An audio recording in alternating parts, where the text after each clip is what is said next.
Every year we lean into an intense summer nutrition program. Many families expect to have their meals provided through the school system because of the need that they have. They're entitled to free or reduced meals, and therefore they get breakfast, lunch, those kinds of things through the school system Monday through Friday during the school year. Well, during the summer, unfortunately, then they don't have that support. So one of the ways we step up and try to provide that support is to engage in a federally funded summer nutrition program. So we'll be providing boxes of breakfasts and lunches throughout the community. We're going to be doing 13 distribution sites and one home distribution system. And we'll be spreading that around the counties that we serve: Caroline, King George, Spotsylvania, Stafford. And we have evening programs, we have daytime programs, so just trying to get these meals out. This is where the food bank shines. Really, you do, Dan. I appreciate that, Ted. Thank you so much for recognizing. I mean, we're just feeling like this is an obligation we have to the community as the leading hunger fighting organization in the community. We're fortunate we have the scale that these federal funds can most effectively and efficiently be put forth into the community and be at service to the community. So we're stepping up, yes, and working hard, but definitely fulfilling an obligation we feel to the community. And you and me have stood out at some of these sites, and it's nonstop. The volunteers are busy the whole time, and it's a big deal for these families. It is. We get a lot of gratitude from them, and it's a drive-through system.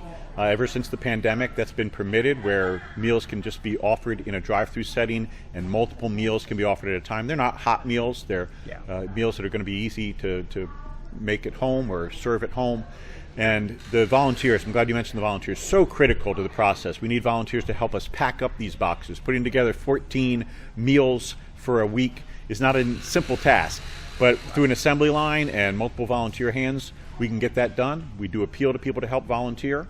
Fredfood.org is a place you can sign up for the summer nutrition box packs or summer nutrition distribution sites, fredfood.org. So we really need that help.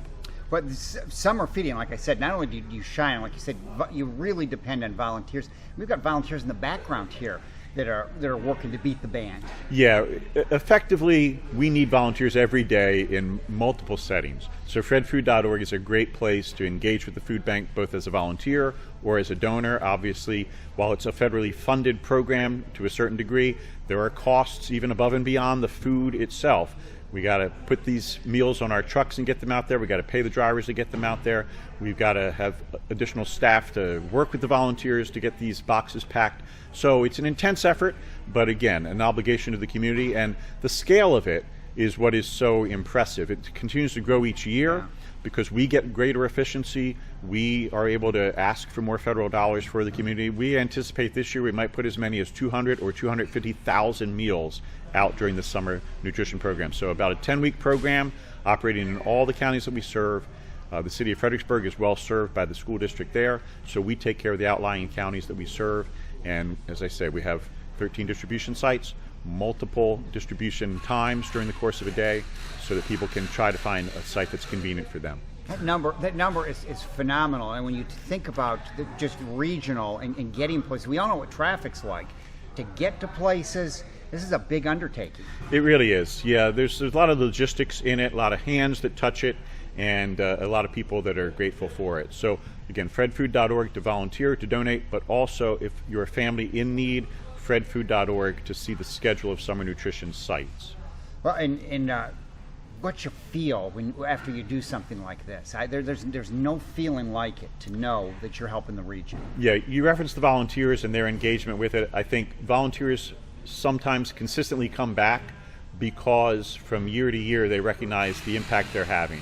So we are fortunate we have some volunteers who each year step up and help this, but the scale requires new volunteers each year. But yeah, the volunteers I think are the greatest example of reminding us that this is a very rewarding activity, because for staff, we're engaged in this kind of work on a daily basis, and we can be passionate about it, but when it's your daily work, sometimes that enthusiasm can wane. So the volunteers are great reminders to us that this is work that's exciting.